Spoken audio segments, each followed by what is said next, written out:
Hi, welcome to my channel. Today we're going to be doing Come Follow Me for May, and I'm really excited to go over this with you and to talk to you a little bit about some of my favorite parts about it.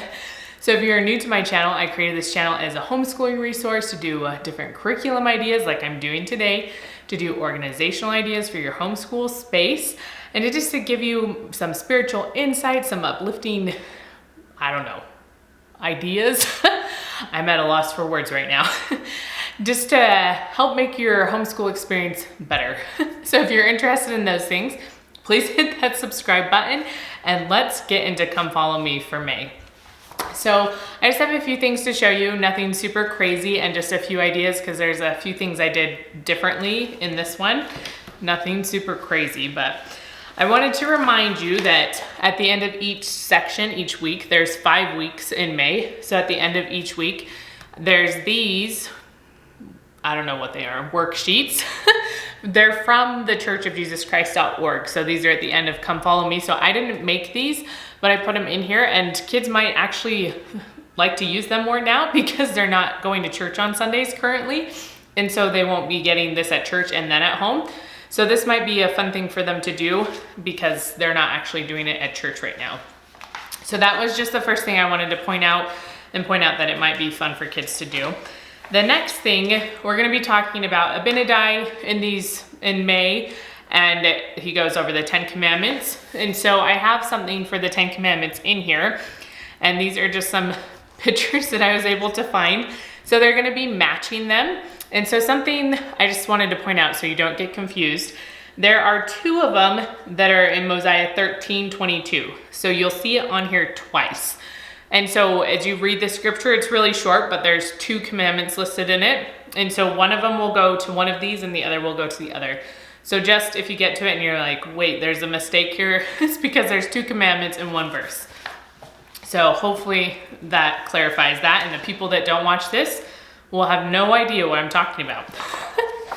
And then this one I just wanted to point out, I've had stuff a little bit similar to this with reading through a passage and highlighting stuff. So this is for baptismal covenants. And again, unless you have older children, this is something to go through together because your kids probably aren't going to be super familiar with what it means for baptismal covenants. Some of the passages, I just have them marking one word, and that's a little easier for them to do by themselves. But this, they're going to have to pull out, a whole phrase or something, and that's going to be a little bit harder for them to do. So this is something you probably have to work through with them and then explain, okay, we're willing to mourn with those that mourn. Okay, what does that mean? And you might talk about it for a second. So those are just some things you might pull out of that and make sure you go over with them so that they're not confused. And then to the 2 things that are a little bit different and new for this month is we're going to be missionaries this month in our homes, especially since we can't really go anywhere. But this is talking about sharing the gospel. And I gave some different ways, some different intros of how you could share, whether as a missionary or maybe as a friend.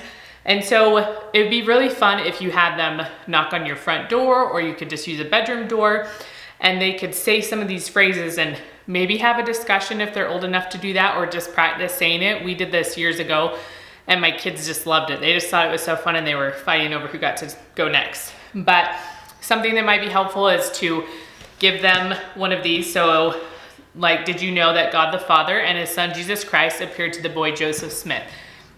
Okay, and then what would you say in return if they said no? Or if they say yes, and then you can kind of talk about it before they actually go to the door and do it. And then they might be a little bit more comfortable doing it. And so then they can practice and be missionaries. So I just thought that'd be fun. So that's a little bit more interactive and it gets them out of their seats and just a little bit more fun. And then the next one is somewhat similar to that one, but it's talking about bearing pure testimony. And this happens in Alma chapter 4 when Alma steps down as the chief judge and just wants to go out and reclaim his people, and thinks the only way he can do that is by bearing pure testimony. And so he gives up a lot of comforts to go out and preach the gospel. So I wanted us to practice bearing pure testimony and what that means.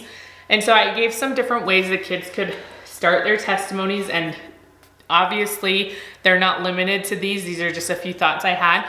And then I put some pictures here of things that would be good and appropriate to include in a testimony and to have it all focused on Christ. So I just wanted to kind of explain these a little bit. Obviously, I would like to bear my testimony is pretty standard, and we hear that one a lot. Or I would like to share a scripture. They don't necessarily have to start that way. They could just share a scripture or a thought, and that'd be fine. And then this one might be confusing without a backstory, but it says, once I lost my turtle. And so over here in parentheses, it says share a relevant story. And so that's key, teaching them that it's relevant. So this turtle story was something we heard a long time ago. And it was just this teeny little boy, and he gets up in testimony, meaning he's like, once I lost my turtle, and then we said a prayer and we found it. And that was his message, but it was a relevant story. He was talking about prayer and his testimony of prayer, and that his prayers were answered. So I think anytime you can share a relevant story, people can just relate better to those things, but it needs to be relevant. And so just another story that could be relevant in a testimony about prayer is last summer we drove up to Bear Lake, which is in Utah, and you get kind of freakish storms even in the summer up there. It's very steep coming down towards the lake, and we were coming down that way, and all of a sudden it was hailing, and like huge big ones, and we're coming around this curve. Luckily the mountain is over here, and not, because if it had been a little bit further down it just drops off. But the car in front of us just went straight across oncoming traffic because they couldn't turn, and the road was too slippery with all these little balls everywhere.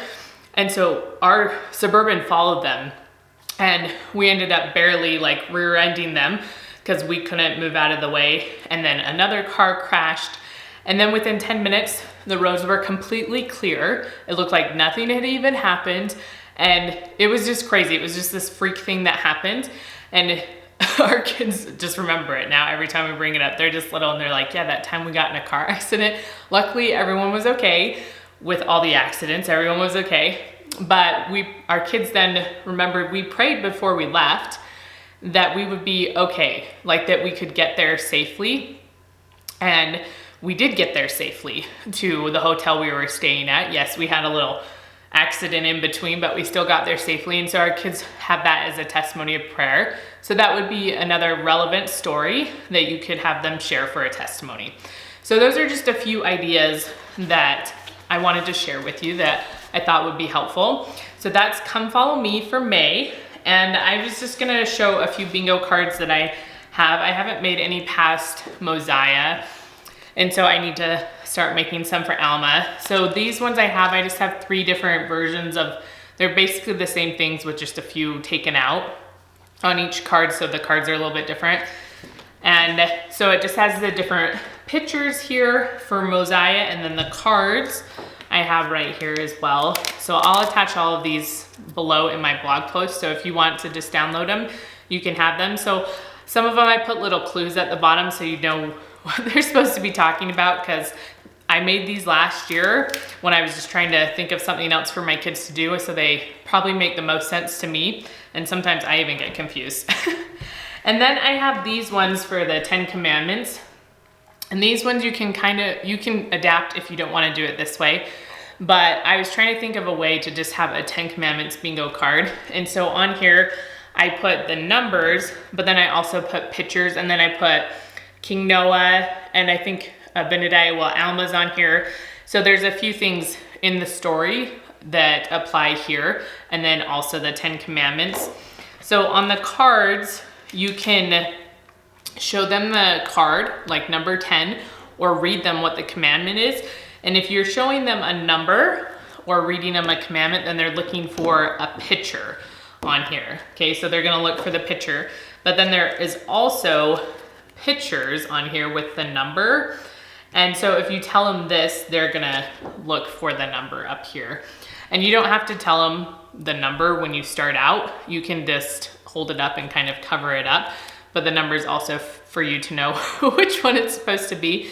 So it's not the perfect bingo card, but you can kind of adapt it. It's more just to get them familiar with the commandments. And so however works best for your family, you can do that. And then I can also attach these ones. These are the same pictures. Whoa, I'm dropping them. Except, so we have the numbers in here. We have the picture without the commandment. And then the one I dropped on the floor is the picture with the commandment down here. And so you can have them, line them up with this one. So it kind of look like this, you know, put one out and then they find number 1 or number 2 or whatever. This isn't number 1, by the way, so don't get confused about that. But so they can put that out and then put them on here. And then, now I'm confused. That is number 1. I don't know what I'm talking about, guys, just ignore me. I was confused for a minute. Okay, so this is number 1. Obviously it says number 1 right here. And so you can put them out and put all the numbers and then have them find all of these and line them up, so have these all mixed up. Or you can do it without the commandment written on the bottom. So this is a little bit more advanced because they can't just read it and try to figure it out like this one tells them. So that's, again, just like a matching game you can lay out on a table that they can play with just to become familiar with the commandments. So hopefully that all made sense. I was kind of all over the place today, guys. But if you're interested in seeing more videos like this, please give us a thumbs up, and I hope you have a wonderful week.